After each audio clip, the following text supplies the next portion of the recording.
বিসমিল্লাহির রহমানির রহিম।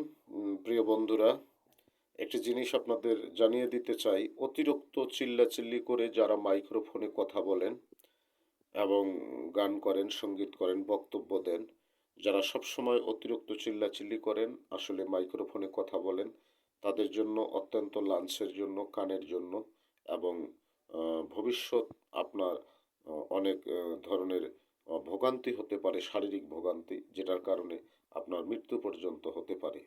কারণ আপনি যখন কথা বলবেন, এটা অবশ্যই আপনাকে জেনে নিতে হবে যে কি সিস্টেমে কেমনে করে মাইক্রোফোন ধরতে হবে, কতটুক দূরে থেকে কথা বলতে হবে এবং নিয়মিত যারা এইভাবে কাজ করেন তাদের খাদ্য অভ্যাসটা একটু চেঞ্জ করতে হবে, খাদ্যটা একটু পরিবর্তন করে কোন কোন খাদ্যখানা খাইলে এগুলো আবার পূরণ হয়, যে ক্ষতিটা হচ্ছে সেটার ঘাটতিটা পূরণ হয়। এই বিষয়গুলো নিয়ে আপনাদের সামনে আমি একটি পরবর্তী ভিডিও আবার করব। তবে এতটুক জানাইলাম, মাইক্রোফোনে অতিরিক্ত কথা বললে আপনার দেহের ক্ষতি হতে পারে।